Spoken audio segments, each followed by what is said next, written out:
be tweaked that way a little bit. Sit down, let's see how it looks. Okay. You can see who's the boss around this place. Bonnie, I love your scarf.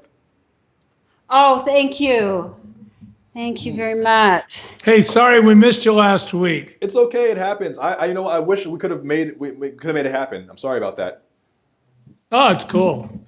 So we love what you're doing, and we love your audience. You know, your audience is our audience. I love that. We've spoken at over 40 universities that teach entrepreneurship around the world. What was the last one you spoke at?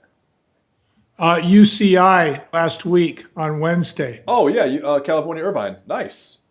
Yeah. How did it go? We spoke for Ryan's group, the tech meetup, you know, that he has. Yep. And actually, there's a video coming out on that. We'll send it to you. That's fantastic. But they loved it, you know. It's like these are the real people. do you kind of have like a set talk that you do every time at every event, or do you say different things every time? We say different things every time. But we do have the barefoot story that we usually tell. Yeah. And, you know, it's not like we've got it memorized. It's more like we lived it. Yeah. Well, yeah. It's like a song. So, it's like a beautiful a lot song of people want to hear the story. Yeah. So, excuse me, what was that? I said it's like a beautiful song that you've memorized, but you can change at will. Exactly. Yes. Yeah. So, you know, we're good at mixing. And what we do is we mix in what the host wants, you know, what the host is looking for, and we mix it into little stories out of our own lives, you know, in business. And we say, when we were in business and we faced this problem, this is what we thought the solution was, but we were wrong, and here's why. And so we like to blow up what we call popularly held misconceptions. Yeah. And you know, it's like when you grow up in the United States, you tend to be brainwashed, not just by your parents and your schoolmates, but by everything you hear on TV and everything you read in the media and, you know, social. You get this idea, for instance, that if you've got a knockdown, drag out idea, that people are going to beat a path to your door. That's all there is to it. And it's not true. It's not true. You could have anti-grav and you'd still have to merchandise it. Well, I want you to take us back and kind of, for anyone who doesn't know about Barefoot Wines, give us the story, because I know about it because I researched it before I called you, but I want to know from your perspective, how did it start? What was it, just an idea, and how did it begin? Okay, are we recording now? We're recording right now. Oh, okay.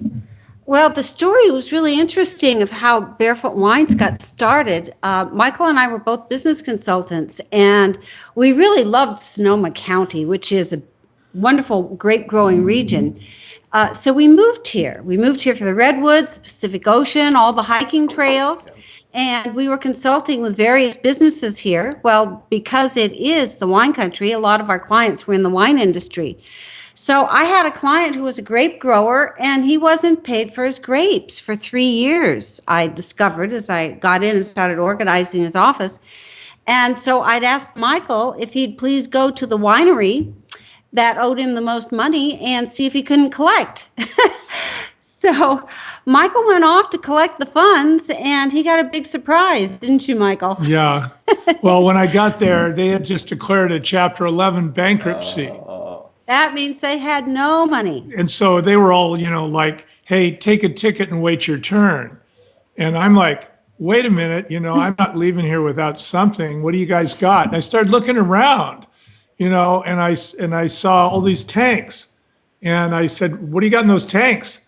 And they said, well, we got wine. We got bulk wine in the tanks. I said, oh, really? I said, what's that machine over there? They said, oh, that's a bottling line. I said, really? I said, can you run some of that wine through that bottling line and pay us in, like, you know, in bottled wine instead of money? Yeah. And they said, yes. So now we had $300,000 worth of bottled wine instead of money, with no label, no marketing plan. But, we thought, well, it's better than a poke in the eye. And, we got something out of the deal. Yes. So, I went back and told Bonnie, I said, I think I got a trade agreement here. I said, well, a lot of good that's going to do. It won't pay the bills. I said, now we've got another challenge on our hands, how to turn the bulk wine and bottling services into cash. Mm-hmm. So I went about getting all the licenses and researching the bottling supplies and getting credit with the supplier. And Michael went into the marketplace to see what was going on. And we both worked on the label together. And it wasn't but 4 months into it, and we were really well on our way. The client that we had said, well, I really can't take on another business. Yeah. So I'm a full-time winemaker, and I've got a vineyard that I'm managing. And he said, I guess I'll just have to take the loss. Wow. And we said, no, you can't take the loss. So Michael said, well, tell you what, instead of us working for you, you work for us. We'll take on the $300,000 debt. We'll pay you 100 cents on the dollar. And when we can, we'll get we'll get winemaking expertise from you. We'll get grapes from you. We'll get all the advice that we need about the industry from you and from others. And we headed out the door and started a new business. We kind of fell into the wine vat backwards, you might say. So we had no idea what we were doing. And we just took off and started doing it. It was an opportunity that we really couldn't pass up. Just to be clear, just for everyone who's listening, you went into this looking to recoup a loss for a client. Yes. Not intending to start your own business. But not at all. We already had businesses. Yeah, you already had businesses. But because of the opportunities you saw, and I don't know if it was Michael or I don't know if it was you, Bonnie, but at what point did you think to yourself, it's worth taking this risk to start the business? At the time, Mark Lyon said that he couldn't take on the new business. It was like immediately. We couldn't. Yeah, it was like we didn't have a choice. So the thing is, we felt like we had something because the bankrupt winery agreed to trade us goods and services for the debt. And that was better than losing the money. And you know how bankruptcies go. You get 3 cents on the dollar and the lawyers take 2.5 cents. So, Mark looked at it and he said, well, if you guys want to do that, it's a better risk than hanging out with these lawyers. Yeah. And so, he trusted us to pay him back. And it took us about 4 years to pay him back, that's for sure. But I think the reason that Barefoot is here is because the people who founded it had no idea what was involved. So ignorance was bliss. They talk about following your passion. We followed our opportunity passionately. And, following your opportunity, it gets laid in your lap. Here's 300 large. What are you going to do with this? Are you just going to say goodbye? Or are you going to learn this industry and turn it over? We didn't know. We figured it would just take a few years. Be honest, was there any fear involved? Were you scared that it wouldn't work? Oh, yeah. Yeah. We were scared. Not really, but we knew nothing about it. We were humbled by what we were up against. We went out and asked a lot of questions of a lot of people. Every and we day, got good advice. Every day we ran into what we call bricks falling out of the sky, Like at one point, we had our license suspended because we had won a gold medal at this contest. And they said, okay, everybody who won a gold medal, they got to pour tomorrow. We're going to have a pub tasting. We're just going to pour the gold medal winners. We were really proud. And so this guy comes up to taste our wine and he's wearing a suit. And I knew that was a mistake right there. And he comes up to Bonnie. What does he say? Well, he asked if we had a license to pour the wine. And I said, well, yeah, we've got the gold medal right here. We were told we had to pour. And he says, I don't think you've got the right license. I'm going to be visiting your office next week. Yeah. He was with the Alcoholic Beverage Control Board, and he informed us that indeed we did not have the correct license to pour for the public. And he fined us $10,000 or you're out of business for 10 days. So that was a big wake-up call to us to pay more attention to compliance.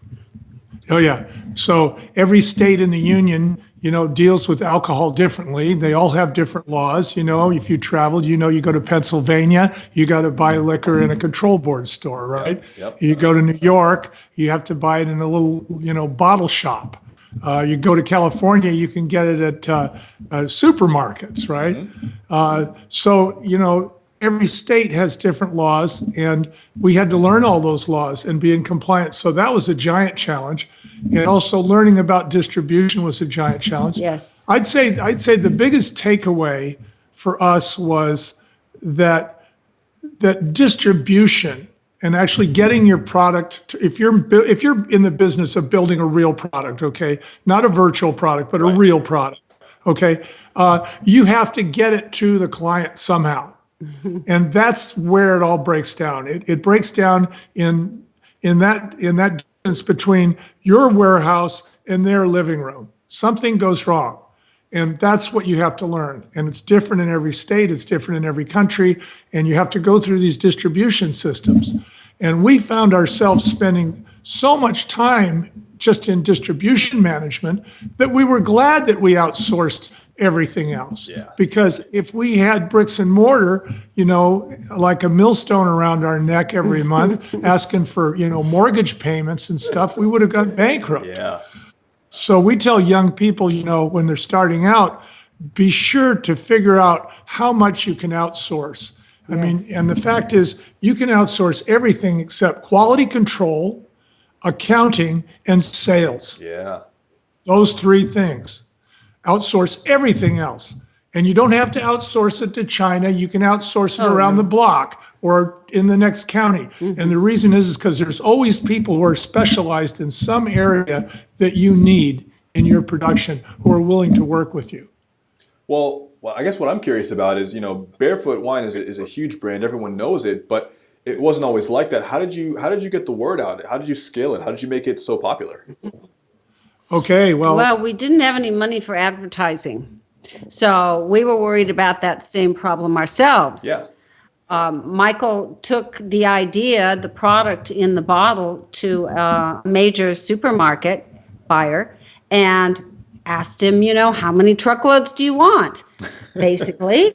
And our first idea, plan A, was we were going to bottle it up and sell it all to the chains. That makes sense. Well, the chain buyer said, well, nobody's ever heard of this product. Right. And besides that, you've put a foot on it, for crying out loud. Right. What were you thinking? Who wants a Are you foot on their crazy? wine? Yeah. So he said, you're going to have to spend $100,000 in advertising before I'll consider putting it in. Wow. And we said, well, we don't really have even one of those 100,000s. So what are we going to do? And he said, well, you're going to have to sell it at every corner liquor store, at every corner convenience store, until it becomes a household word. And Michael went to the market to sell those little stores himself personally, and working with the distributor and their salespeople. And they really had the same concern. Nobody knows this. Why should I take it on? Yeah. But very early on, we got a call from someone who was looking to get some donations of an after-school park. And we said, I'm sorry, but we don't have any money to donate. But we do have some wine. So reluctantly, he took our wine, and we noticed in our depletion reports, our monthly depletion reports, that we were really selling like crazy in a few markets that were right around where that fundraiser had taken place. Right. And we thought, wow, I wonder if it's a result of the fundraiser. And we tried it in a few other neighborhoods, and it really worked. We were making sales as a result of donating our product to fundraisers, community events, and that sort of thing. So that's what we did to get the word out. We called it worthy cause marketing. Yeah. And that's something you can And we never did advertise. Yeah, so you can only find out those types of things by testing. No one could have told you, hey, try this idea. No, but we are here to tell the young people out there, or people that are starting their businesses, yes, it is really a valid option to expensive advertising. And it worked like like crazy for us. We became one of the fastest growing wine brands in the nation and one of the largest wine brands in the nation. And we never paid for advertising. One concept I tell my students is I say one of the best ways to get your name out there is to do extremely high quality free work. When people see the type of work that you do, Yeah. whether or not they pay you, they're going to tell their friends, right? And that's how you build your name, and that's how you build your brand and your network, you know? Exactly. And I'm glad you brought up the word network, because there's a lot of talk these days about networking. But what we tell young people is that nonprofit organizations are already networked. And you can become part of that nonprofit organization and work through their network. And the way, like, I'll give you a typical example. We had Barefoot was our logo, and so we thought, well, when you're barefoot, you don't want to step on a piece of glass on the beach, put your foot in polluted water. So who's cleaning the water? Who's cleaning the beaches? It was the Surfrider Foundation, right? And they're It's a nonprofit. nonprofit organization, and they're in San Clemente, California. And in those days, they only had 3 chapters. But now they have like hundreds of chapters all over the world. So we went there and we said, hey, how can we help you? Barefoot, you're barefoot. We like what you're doing with the beach. They said, well, we need money. And we knew that walking in that they were going to ask for money. Yeah. So we said, well, we don't have any money, but we might be able to help you raise some. And they said, well, what's your idea? And they said, well, we have this thing called the Blue Water Task Force. And what we're doing is we're testing the oceans with Petri dishes up and down the coast to see if there's too much bacteria in there, because if it is, then it's not safe for the humans to be in the water, let alone the kids. And that's when it hit me, the kids, because our wine was really designed for a 35-year-old mom with 2.5 kids. Well, what are the kids doing? They're in the ocean every day. So what we did is we put little signs on the necks of our bottles that said, hang 10 for clean water. And we did something completely outrageous. We said, don't just give us $6.99 for this bottle of wine, but give $10 to the Surfrider Foundation on top of it. Wow. So now here we are out there in the marketplace addressing an audience that surf riders could never address, which is the moms in the supermarkets.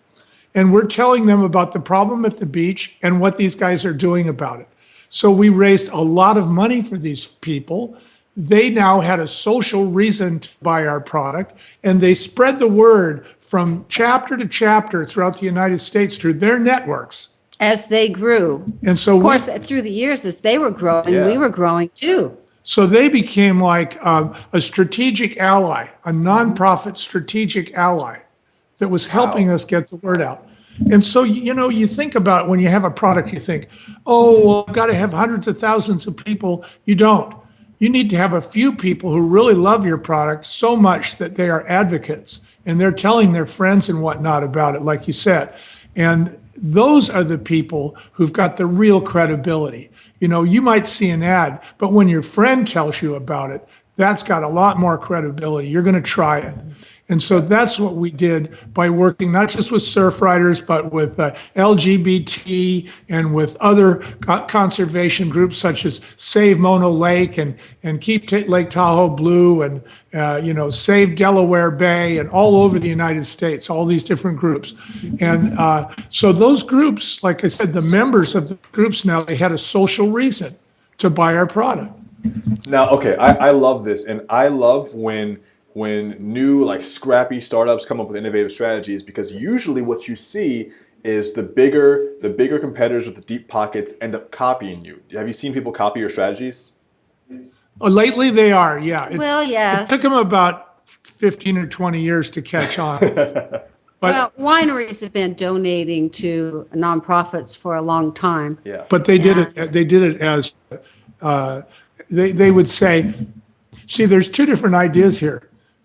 One idea is cause marketing. Now, cause marketing goes like this.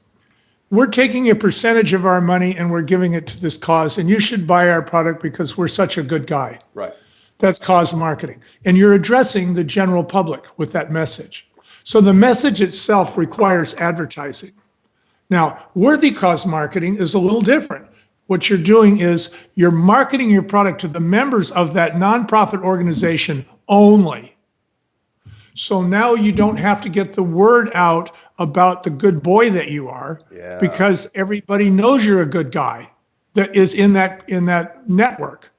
But you are getting the word out because you put the signs on the bottles and you put it in the marketplace. And that's really to advertise the nonprofit event. But it gets a lot of attention for you as well, because obviously you're supporting that cause. Yeah. And the other thing that we learned was, to work with local nonprofit groups. Because if you think about it, if you're selling a product that is sold at retail stores are located in neighborhoods deliberately because they want to be where the foot traffic is. They want to be where the hub of activity is. They want to be convenient. And so here you have a perfect opportunity to go to the neighborhood and see what's important to those people. Maybe they're trying to clean up a creek. Maybe they want a new library. Maybe they're trying to cut back on crime. Whatever it is, you donate your products and services to them.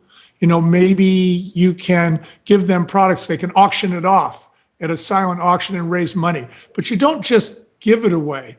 See, so it isn't like we didn't say, here's wine for free. We said, here's wine we want to be thanked from the podium. We want to be in your newsletter. We want to write a blog, in your monthly newsletter. We want to have our sign up in your fundraiser. We want to have our bottle out on the table so people can see it. And we want to put a list in front of everybody about why we support your organization and 5 or 10 stores that carry our product that are in the neighborhood. That is see how so that smart. works? And I want to say two things. I'm getting so many ideas right now because, I have a book coming out soon. And now I'm starting to think of all the local, like, grassroots places, because the book is all about how to start a business when you're young and how to take advantage of all the opportunities now to get started. And now I'm thinking of the Boys and Girls Club, the YMCA, all these different organizations that they have PTAs. Yeah, PTAs. They have this. They have these ready and willing groups that want this stuff, and it's the beautiful thing about this is everyone is so obsessed with social media. You got to be on Facebook. You got to be on Twitter. But I can tell you right now, I would much rather have a friend come to me and recommend something than see an ad on Facebook. Oh, That's sure what you it would. is, And not only that, but if you work out at the Y, and you find out that there's this company that's helping the Y, you're going to be likely to buy their product because you can buy any product, but why not buy the product that supports your group? Yeah. So you get these very loyal customers, and it's still networking, but it's not Facebook networking. It's nonprofit organizational networking. Yeah. And That's to really me, smart. the beauty there is the network is already together, already tight. These people, they're there because they have a purpose, they have a goal. I always believe that your product and your business should stand for more than the mercantile value of what you're selling. What do you really stand for, right? You personally, an owner, what do you? So, like Bonnie and I, we like, it's like she said, we moved to Sonoma County because we're naturalists and we like nature. We're hikers, right? Yeah. So for us, conservation is a big deal. See, we have a lot of gay and lesbian friends. So for us, the LBGT is a big deal for us. So we found a way to take our passion and weave it into our business and help the groups that we're passionate about, but also use that as a form of advertising. That's so smart. And it's so useful for new businesses because that alleviates a lot of the stress of having to have the $100,000 budget like Bonnie was talking about, right? Yeah. Exactly. And also, you remember we talked earlier about contracted services, about contracting out to get our product bottled. Also, grapes. We didn't own a vineyard. And we didn't have a whole printer in our company to do all the printing. We contracted out for that. So when you're contracting out for a lot of these services, then you don't have to have first of all, you don't have to have all the knowledge required to do it the right way. And you don't have to put the money and the time into it. You can use other services, contracted services, to get pretty much a much better result than you could do yourself. And it costs you a lot less. Now you're free to spend your time on sales because that's what brings in the money, right? Yeah. Anybody who's in business, they should be spending 80% of their time on sales. Yeah. At least. It's so hard to achieve cash flow in a new business. That's what you got to focus on. And when I say sales, I don't just mean selling onesies, twosies. I mean finding out what you have to do to sell thousands of units. Yeah. How do you grow? How do you expand? And so, like today, one of the things that we're doing is we've created a video series, which we call the Entrepreneur's GPS. And we just take a young person from, hi, I don't know anything, I got a great idea, I sure hope I don't get killed, all the way to, I feel very confident I'm going to take the next step. I know where I'm going. So just like the GPS in your car, we call it guiding principles for success. It leads you to your goal because it's a set of principles, basically, that we learned in business. And each one of them, by themselves is pretty interesting. Like we talked today about worthy cause marketing, and Bonnie talked a little bit about outsourcing. But we have 18 more principles just like that. And they all require, a lot of thought. And the companies that we're working with right now as our clients, one of them is what, in the Inc. 500, right? Yes. And what was he doing when we met him?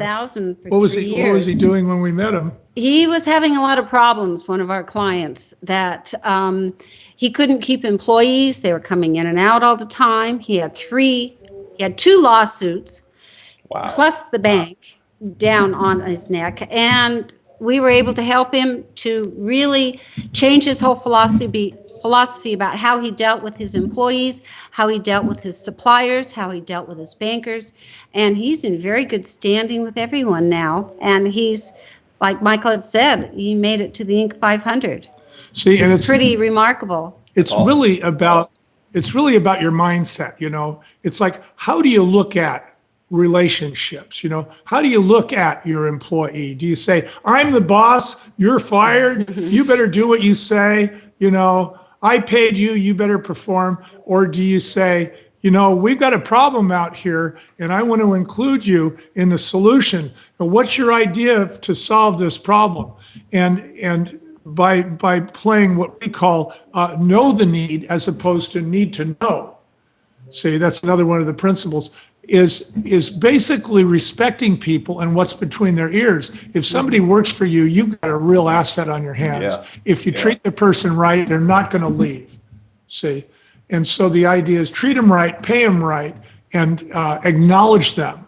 You say, Bill, that was a great idea. Thank you. It saved us so much. You tell the whole company about what Bill did, right? Mm-hmm. And then the rest of the company goes, wow, if I do what Bill did, I'm going to get the same kind of acknowledgement. Mm-hmm. And so then they all, lean in there for you. One thing I've learned over the past year as I've gone from just a solo operator to having employees now, having an office space, is I've learned that it's not as easy as the title of CEO sounds great, but it's not. It's actually not that fun at times. It's you're kind of just the bottleneck. You are the responsible party for everything that happens, whether it was your mistake or not. And that's correct. I grew my first couple gray hairs in my beard in a very short period of time. How do you deal with the inevitable stresses that come with scaling the business? Oh boy, that's a good one. In fact, we believe that there are 3 core competencies, right? Yes. Cash flow management, distribution management, and personnel management. Now, you just put your finger on personnel management, and we've been talking a little bit about cash flow management and distribution management, but being a CEO, you know that those are the 3 core competencies. Personnel management is the one that really keeps you up at night. Is this person that works for me that I depend on, are they going to quit and take all of my corporate knowledge with them? Yeah. Am I going to have to start over? Or is this person who's selling for me going to take going to go to the buyer and sell them somebody else's product? See? Yeah. So these are the issues you have to deal with. And the other thing too is when you're the CEO, you're really a parent. You're like a parent, a parental figure. You have to give people what they need to grow, and that's guidance. We call it gas. Don't run out of gas, right? So that's guidance, that's acknowledgement, and that's support. Those three things: guidance, acknowledgement, and support. And guidance is saying, here's how you do the job. Here's why you do the job. You got any questions? Here's some pointers, and you leave them alone. And then acknowledgement is like we said earlier. If they do a good job, you say, you really did a good job. That's the right way to do it. The more acknowledgement you give them for when they do right, the more right they're going to do. Yeah. It's that simple. And then support. Support is, how can I help you do your job? What do you need to do your job better? If it's another application or something that's hardware or software, get it. It's cheaper in the long run. But what you're really paying for is that person to make good decisions. And not only your employees, but also everyone that touches your product or your service, everyone that's involved. You've got to give them guidance, acknowledgement, and support. And that's a lot of what we talk about in the Entrepreneur's GPS course that we've developed. It's really a pretty exciting course. Where can people find the course, by the way? www.thebarefootspirit.com. Awesome. We'll do it again at the end, Yeah. but just so that people know. Yeah. So the thing is that, Bonnie and I believe that the best sales pitch in the world goes like this. I can help you sell your product. If I say that to you, your response is going to be, how? Right. That's a buying signal. Now you're saying, okay, here's the mic. You get up on the stage, you do your dance, okay? And then I'll sit here and decide whether you're going to be an American Idol or not. See? and the fact is, it got you on the stage, see? But you see, the first thing you have to prove to them is that you know what their product or service is. Yeah. You know what they're trying to do. And so you have to help them do that. Achieve their goal, basically, is what it is. Yeah, you help them achieve their goal, and then you become indispensable.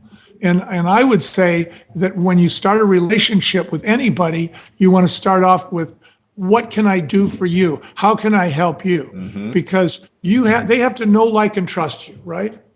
Before they're going to buy from you. So how do you establish know, like, and trust? It's like you said, you have to give it away for free. You have to do a very good job, excellent job, excellent product. And you think of it as advertising. Yeah. Because that's what it is. One thing I think is really important, especially for the young audience, is the idea of, because we can talk about marketing all day, we can talk about strategies, but I think that one of the biggest things that stops young people from starting new businesses is the patience factor. And there's on social media now, social media hypes up entrepreneurship. In fact, I think entrepreneurship is kind of in a bubble right now, but it's just the concept of entrepreneurship is very popular. And the analogy I've been using is that it's almost like Cinderella at 12 o'clock, and it's going to turn back into a pumpkin very soon. People are going to start to realize that this is not just a trendy thing. Entrepreneurship is difficult and it takes time. Do you have any maybe words of wisdom for someone who's starting a business and they want to start it, but they're not seeing the results that they want quickly enough, and how to deal with that inevitable amount of time they're going to have to spend to get started? The grind. That is really a question. It is the grind. It takes a long time to reach a certain point. And when you reach that point, you find out that there's more and more that you still have to know in order to be successful. I know. And so instead of growing from that kind of plateau that you've reached, it's time to really spend more time out there in the distribution chain and find out what everybody's doing that touches your product, your service, and how you can help them do a better job at what it is you're relying on them to do. because as you're growing, you have to rely on more and more outside services. Right. If you know how to work best with those outside services, you have a much better chance of being successful as you grow. If you're growing and you foul up someplace, that reputation will follow you along. It's important to start small and plan on starting small. Plan on spending your time learning more about your industry and what everyone does that you're relying on to get your product to market, get it on the shelf and keep it there. It's okay to be in that point. It should be part of your business plan. Rushing to expand should not be your first goal. You have to understand better what you're doing and how to work with everyone. And then you'll be ready to expand. You'll be ready to take your show on the road, as they say. So it's almost like you have to achieve a certain level of mastery before you can be prepared to present yourself to the world. Exactly. Right, Yeah. right. You don't want to suddenly be selling on the other side of the country and foul up because you hadn't done all your homework that's required. What are you going to do? Fly to the other side of the country to try to make amends? You don't want to have to do that. You can't afford to do that too many times. Trust us, because we made a lot of mistakes. Oh, yeah. That's why we've learned all these lessons that we can share with others now. It didn't just, we weren't born with it. We made mistakes and learned from it. Yeah, it's called a get rich slow scheme. Right. No, I mean, it makes perfect sense. I was talking to the other Daniel who you met a few days ago, and we were talking, and I said, I'm glad it's taken me about 5 years to build my audience and build this whole thing up. And, we have these digital educational programs kind of similar to what you have. And it's taken us a while to build this. And I was telling him, I'm glad it took us 5 years to build this, because now when we write an article, 1 million people are going to see it. And I wouldn't have been ready to have 1 million people look at it 5 years ago. It would have been crap, That's right. Would have hurt your reputation. It would have hurt forever. it. Yeah. Yeah. Yeah. Yeah, And so, that's the problem. That's the problem with the internet, is that it's hard to start small on the internet because everybody has a chance to see it. It's basically what you're talking about is your list. You're talking about the size of your list. So, Bonnie and I are doing what you're doing right now. We're glad we have a small list, because a lot of their stuff is still in its beta stage, and we need that feedback from our students that say, well, this was good, but I didn't understand this part at all. Yeah. See, so then we have to stop and go back. One of the problems that you have when you're an educator, as I'm sure you're running into, is you got to break things down into really, bite-sized chunks. Just 1 year ago, people would look at a 1 hour video. Now they only look at a 3-minute video. Yeah. In fact, they're cleaning their nails halfway through a 3-minute video, and they're going, "Get on with it, man." Yeah. So you go on Udemy, and you see these 1 hour courses, and they're broken down into 20 3-minute videos. Well, what is that all about? People are really, I just want this information real fast. It's true. Okay. So you got to break it down for them into really small bite sizes. So that's been a challenge for us. Ironically, when we first did the GPS, it was a 4-hour series. It was 4 1-hour courses. Yeah. It was starters for startups, cash flow management, distribution management, and personnel management. But now we actually had to break it down into these 3-minute segments. But we spent an hour actually editing it because we shot it in 3-minute segments. So we had to put it all together to make it look like a 1 hour. Now we have to take it all apart again. That sounds about That's right. Just 1 year. That's just in 1 year. Well, even myself, when I watch a YouTube video, if I look at the little time tracker and I see 7 minutes, I don't have time to watch this whole thing. It's just because we've been trained. We've been trained systematically to. Yeah, we've been trained. Move on. One thing that's curious is that I think that that with the rise of all these digital information products, education is huge right now, and if you can teach someone how to do something, you can make a lot of money doing it. But I don't think there's a correlation between education and execution. I think that people still watch these things and still don't do anything about it. Do you see that? That's right. That's right. I went on Until your they site. make a mistake, and then they go back and say, I think I heard something about that. Well, I went on his site, and what he says that I really appreciate is, I can give you all this stuff, but there's only one thing, and that is you have to take action, so you have to actually do it. And so Yes. what we encourage people to do is to start small, make their mistakes in a small place so they can run around and apologize to everybody. And then here's a principle. Here's a principle. We call it make mistakes right, okay? Or here's the tweetable comment. Don't ever waste a perfectly good mistake, right? So the idea is, how do you make mistakes right? Well, it's not RIGHT, it's WRITE for one thing. You make the mistake, you write down the mistake, you write down the thinking that went behind the mistake, you write down all of the thoughts that you had, somebody should have done this, it was so-and-so's fault. You just write all that crap down, okay? Now that you got all that written down, you say, what are the documents that I need to change so that this is less likely to happen in the future, either by me or by somebody who follows me? And now maybe it's a sign on the wall. Maybe it's a label. Maybe it's a clause in a contract. It might be a job description. It might be a policy, a procedure. All of these things are written documents. That's why we say write. Make mistakes right. So the idea is you have to be willing to write, because you are going to make mistakes and they're beautiful. Every mistake is beautiful because it means you have the opportunity to never make it again. Yes. How long were our contracts when we started versus when we quit? 3 pages when we started, 37 pages when we sold. Wow. 20 years later. Yes. Yeah. So that's how many times we made mistakes or people tried to get over on us or what have you. We would just have to tweak and tweak and tweak. But here's the good news. If you know that you have a set of principles, like that principle, make mistakes Guiding right, principles. a guiding principle, you say, I'm ready for that because I was fearful that I was going to make mistakes and screw up. But now I know that when I make a mistake, that this is how I always handle it. I have this procedure. Which See? improves your company. Yeah. Because everyone's going to make mistakes. Really- People that's shouldn't really be sad. so afraid of that. Just make them right.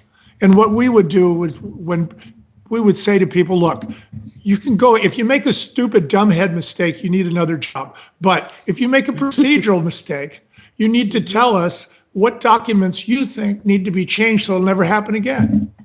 And people would come to us with the damnedest mistakes and we'd say, oh my gosh, I never thought anybody would make a mistake like that, but you did. And I'm so glad because now no one will ever do that again. And so we would write a procedure and, people would come to work for us and we'd say, all right, so here's the deal. We want you to read this before you tell us that you can handle this job because it was written by the last guy who had your job. You won't get fired for any of these reasons. If you get fired for a reason, it'll be on page 27. If you get fired for a reason that isn't on page 27, it will be there next time for the next guy. So the idea is they know when they're hired that this job is complicated and that people have screwed up and that we have cleaned it up.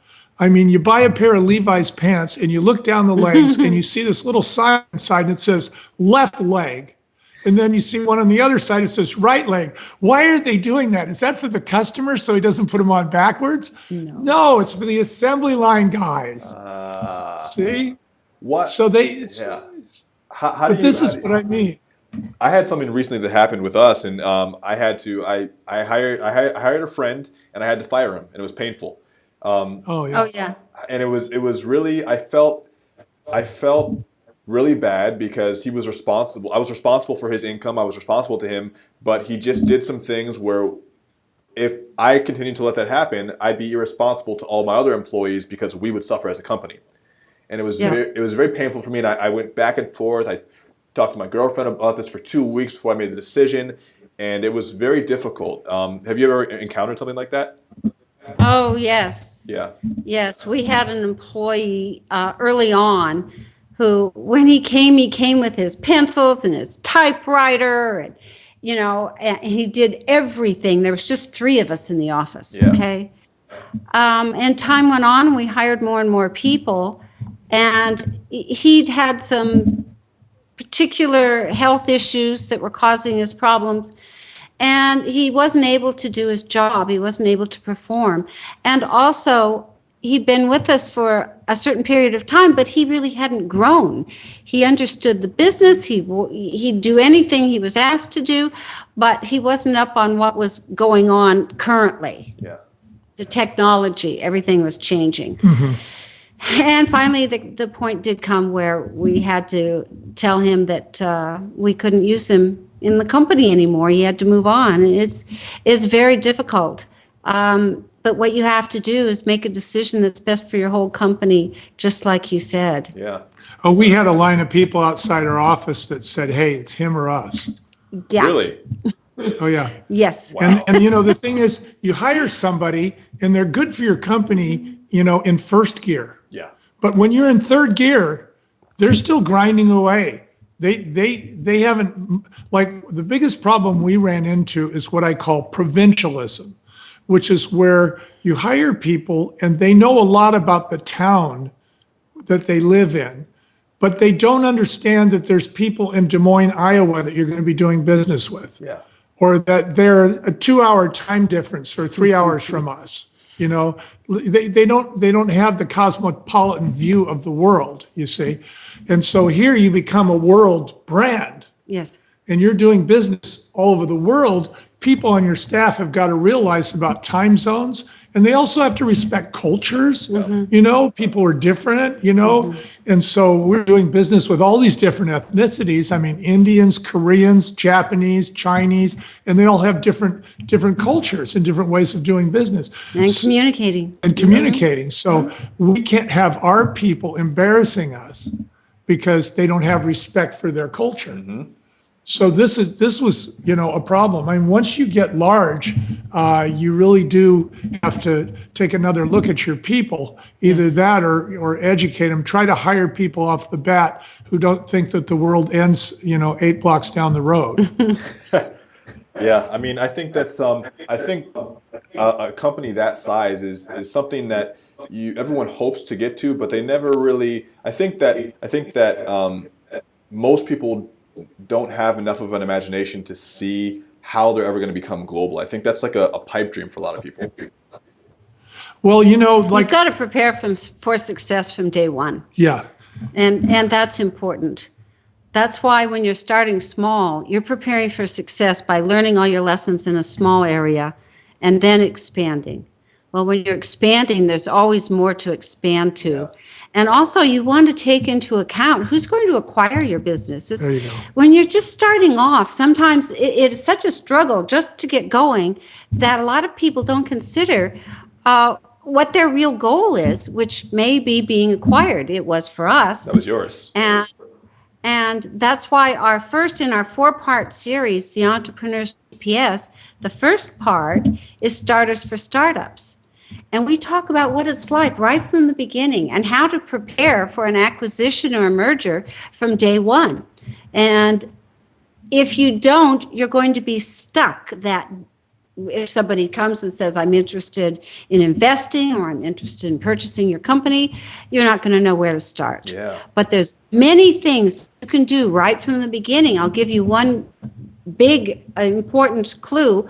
Something to do right from the beginning is when you get your artwork done. You've got an outside artist that you've brought in to do that. You need them to sign off. You need them to give you the rights to use that art in a written agreement. You don't want to go back once your company is very popular and somebody's just dying to buy it and say, oh yeah, where was that artist? How do I find them? And get them to sign off. Oh, and by the way, they don't want, $100 for this anymore. Now they want 100,000. Yeah, okay? or $1 million. So that's one thing that will save you lots of money and time and effort that you can do from day one to prepare for acquisition, to prepare for your own future. We like to tell people that you need to go to lunch with an investment broker who has helped sell a business that is just like yours, either because they work for the buyer or they work for the seller. And then you want to ask them some questions like, how big was it when it sold? How many states was it in? How many followers did they have? How many hits did they get on their site? All these questions. Anything that you can think of that is a mathematical metric, you want to ask them. How much money did they make? What percentage was that, the money that they made? What multiple of income was that? So when you start to get those numbers in your head, before you, the starters for startups, then you got a goal. You say, oh, I see the kind of business I'm in. I've got to be selling 500,000 units a year before anybody will even look at me. Right. See, so you run into people who are in business. They've been in a business for 20 or 30 years. They've never thought about selling it. Now they're getting tired of it. They want to sell it. The kids don't want it. And so for the first time, they think about selling it, but they're nowhere near the number that makes them an acquisition target. They don't know what that number is. They don't know the metrics. It's important to find out ahead of time. Yeah. So this is why it's really, and you don't have to take it from us, but we advise young people to get mentors who've already done it in the real world, who've already gotten their butts kicked, who their plans took 4 times as long as they thought and cost 4 times as much as they thought. Okay, those are the people they got to talk to, because that's what's going to keep you going, and they're going to give you these heads up about the road ahead. And we don't say this to scare people. We say this to give them confidence. It's like you go to the doctor, right? If you're diagnosed as bad as it is, you're much better off than not knowing what's wrong with you. For sure. See? So at least now you got a plan, right? You know what the heck you got to do. So that's sort of like, entrepreneurship. I agree with you that young people have been pandered to by the media, social media, print media. They've all been pandering about overnight successes and these guys that are making millions, with an application or this or that. Come on. You always hear about the people who won in Las Vegas. You don't hear about the people who lost. Which is 99.9% of those people. That's whose money the winners got. Yep. Now, here's a question, and just as comfortable as you are answering this, can you talk to us over the 20 years that you guys operated Barefoot Wines? How big did you grow it to before it was acquired? We had 600,000 cases. We were in every state. We were in all the military bases, and we were in 28 foreign countries. Wow.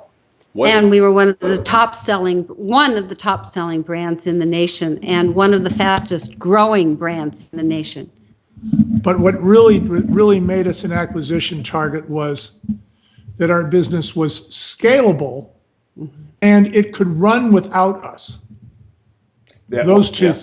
So basically you'd set up systems where it was turnkey, where you could drop any other person in and they could understand how the process worked without having to have founded the company. Exactly. Yeah. Yeah, exactly. And they didn't have to take us along. See? Right.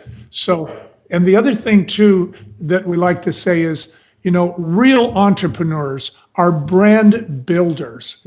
Here's what I mean by that. Okay, when you build a brand, the brand goes on long after you've sold it. In fact, that's what the acquirer buys. Right. And in fact, that's how you monetize on your equity.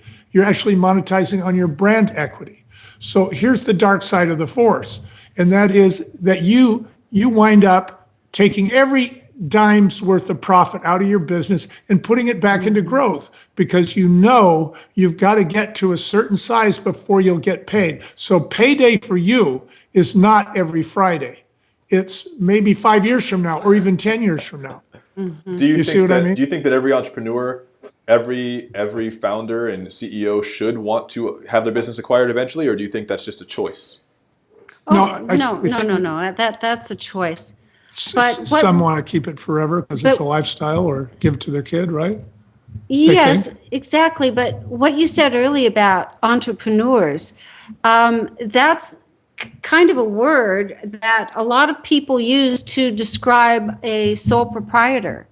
which may not really be an entrepreneur in my mind at all. That's a good point. I think of an entrepreneur as someone who's interested in growing their brand, Right. and someone who is more likely to start another brand, another business, multiple companies. Yeah. Now that's a serial entrepreneur, which in my mind describes the word entrepreneur better than a sole proprietor. Exactly. In other words, an entrepreneur is, in our definition, a person who is building his business for the express purpose of selling it. And Bonnie's saying is that word is being used to cover solopreneurs. It's also being used to cover merchants. Yeah. It's sole proprietors. Okay. Those, it's like the guy says, yeah, I throw pizza. I love throwing pizza. It's my passion. Okay. So when he's not throwing pizza, he's not making any money. Yeah. See? And, when he dies, that's the end of it. See? But then another guy, he likes to throw pizza, but he builds a chain of pizzerias, and he builds them because he knows that one day the big chain is going to buy his out because he's already got all those customers in that territory. Yeah. See? So that second guy is, in our mind, the real entrepreneur. Yeah. So you have to have long-term goals, and the way you get them. And even if you are a solopreneur or a shopkeeper or whatever, you should still go out to lunch with that broker. And the reason is because you want to really kind of understand, hey, the kind of business that I'm in, nobody's going to want to buy it unless it's this big. Whether you want to sell it or not, it's important for you to know that number. Yeah, because it gives you options. Because if you wait 20 years down the line, you don't have any of the systems in place. You don't have any of the operating procedures, so someone can't come in and take it from you. You don't have the necessary cash flow or the distribution, and now you're stuck because you need another 10 years just to get to the point where it's ready to be acquired, and you've spent all this time. Yeah. Yeah. And It's better to know that in the beginning. Yeah. And going back to your other question about, we were talking about the grind, right? Okay, so you've done the launch, right? We do, they launched the Spanish Armada, right? And they all said. So launch doesn't have anything to do with it. Okay, so then. Don't get that excited about the Don't get launch. excited about the launch. Okay, so then comes the proof of concept, all right? So, but don't get excited about that either. So you've proven the concept. Okay, now comes the grind, okay? The grind is where you have to develop enough cash to buy a salesman to expand your business in a new territory or in a new venue or in a new market or in a new network. However you want to cut the pie, you have to invest in it. Now, unless you've got somebody that's juicing your company, and if you do, they're probably going to take your ownership away from you ultimately. So you'll be working for the VC. But if you want to work for yourself, then you are going to run into the grind. And the grind is honorable, because what's happening during the grind is you are expanding one area at a time and you're getting better and better. Here's the good news about the grind is that as you start grinding through that obstacle, it goes faster toward the end. You develop a real acceleration, and that's really heartening. It's heartening to know. So you have to believe in what you're doing. I suggest that people go back and talk to their early adopters, right? And say, tell me again why you think this was such a great idea. I really need to know right now. One thing that we learned with our business, because the business is primarily driven by me because it's a personal brand, and we tried to kind of cut me out of the marketing. And what we found was people didn't respond to that. They wanted to hear from me. They wanted to see me. They wanted to hear what I had to say. And so as we grew, we thought it would be possible to change the core structure of our business. And we asked the early adopters, and they said, the reason why we listen to you is because of you, right? And so we had to go back to our roots. One thing I'm curious about, and it kind of help wrap this whole thing in a nice gift basket, is you talk about the grind, and one of the big concepts right now that people are really excited about, or really they keep talking about, is the concept of hustle.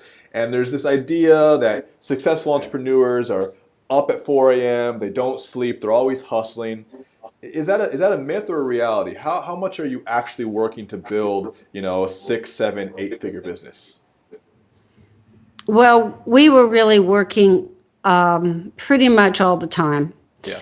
Michael in the evening would be calling all the salespeople with the distributors and our own salespeople and asking about certain accounts that he'd rode with and everything. He'd call it dialing for dollars. And he would do that every evening. On weekends, we'd be out there in the communities doing the fundraisers and that kind of thing, the tastings. So by doing this on a continuous basis, we really had to have blinders on. Yeah. We could only concentrate on our business. We didn't know world politics. We hardly knew what else was going on in our own community in a lot of cases, except through the community fundraisers. Yeah. So yes, it is very time consuming, and the less that you have to distract you from your business, the better off you are. With that said, we also made a point of taking vacations, and we could spend time away, so we were totally away. We did not take the computer or even the phone. Wow. We really cut it off so our minds could kind of relax. If you can meditate, that's excellent. If you can clear your mind, then you'll be more productive in your work. So if you want to work better, you have to take time off. So if you can make a balance between working all the time and taking time off and figure out how to do it, you're much more likely to be successful. Yep. Easier said than done, but definitely true. Exactly. But even if you're a consummate workaholic, you can justify taking time off because you'll work better. Yeah, it's true. Yes, exactly. That's what I mean. Yeah. So, and you work better. But even now, we're working all the time. And fortunately, we're working out of our home. It's a lovely place, and it's in the country in Sonoma County. We love it here. But after an hour or two of working, we go out and take a walk around. Yeah. We breathe, we move, and that helps us to concentrate and do a better job in our work. yeah, we like to do like we say, not like we do, okay? Because we're real hypocrites. But what we say is, and we've tried this and it works, is you work about 1 hour and then you take 15 minutes off. And then you work an hour, you take 15 minutes off. And you will be twice as productive during that 1 hour because you took the 15 minutes off. And early in the day, you plan on what you're going to do in the 15 minutes. Like maybe you'll just go run an errand that you have to run anyway. Or maybe you'll take a walk in the park. Or maybe you'll go work out somewhere. Or maybe you'll just meditate. Or maybe you'll just go outside and breathe some fresh air. But the idea is that you really need to reboot your, biological computer between your ears just to get rid of some of those fractoids that are hanging out. You know what I mean? And coming up to work, slowing down the system. Yep. It's not easy. Yeah. It's not easy, especially when you have the added anxiety of all the things that come at you every single day. Oh yeah. All new challenges. Oh yeah. Well, I'm super excited to share this with our audience. I want you to tell us right now where we can find your best work, your best content, and just how we can learn more about you, because I want to send this to my editor right now and send it out right now. I'm really excited about it. Okay, so you go to www.thebarefootspirit.com. It's easy to remember, The Barefoot Spirit. It's the spirit behind the Barefoot brand that you see everywhere. Love it. So It's also the title of a New York Times bestseller that we wrote with an excellent author. It's called The Barefoot Spirit, How Hardship, Hustle, and Heart Built America's #1 wine brand. There will be a link to this in the bottom of the description. There's a link, Yes. a link to www.thebarefootspirit.com. You can get the book there. You can see our videos there. We have massive amounts of information there to help young people get their business started. Yes, we write articles on a weekly basis. Love it. And we post them there. Yeah. So So every week we write 1,200 words, two 600-word articles. One is on entrepreneurship and the other one is on brand building. which is on a different site. It's called www.thebrandauthority.net. We'll put that below Yeah. as well. That's amazing. Yeah, that's very cool. Well, it's been a pleasure chatting with you today, Daniel. We love what you're doing, and we love your audience. I think that the young people today are probably the brightest, and they have the most opportunity. They have the best tools. They have the best access to information. And what they need to do is seek out old farts like us. And just say, Is that tweetable? I yeah, don't that's know. just ask us, and we'll tell you. I love it, guys. Michael and Bonnie, thank you so much.